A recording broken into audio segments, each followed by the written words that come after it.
Kyllä mä pudotin sen kahteen näytin. Yhteenkö mä pudotin? Se kaksi näin.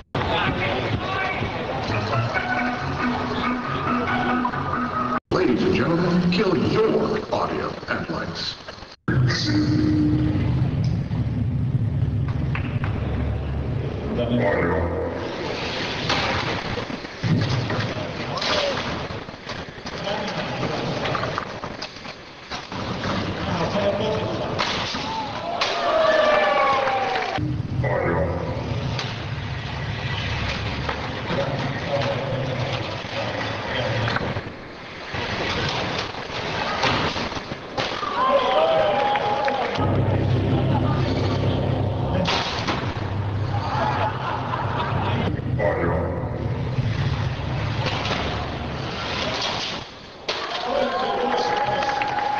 Oli se ykkösasia, mutta nyt on siirrytty ehkä enemmän visuaalisiin modauksiin.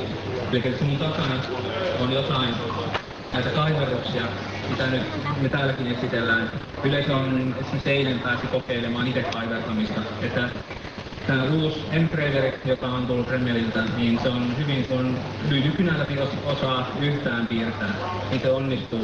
Mä en voi sanoa, että olisin itse kovin taiteellinen henkilö, mutta alle pistää hyvän pohjakuvan, niin kyllähän sitä jäljentää siitä.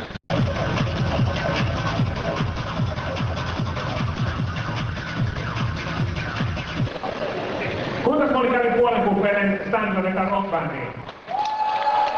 Se on aika ässäpeli tosiaan. Nyt on tullut kauppoihin Suomessakin pääsee paukuttamaan noin rumpuja laulamaan, soittaa skebaa ja bassoa. Kaverin kanssa nettiyli erittäinkin tiukkaa settiin. Tosiaan meillä on aivan mahtavat bileet. The party was outstanding once again. We had such great events like the mega screen, just about everything. And that's what Assembly is all about. It's about coming together, having fun together with your computer, doing some cool stuff, just enjoying yourself and having a great weekend. 2 kilon siika!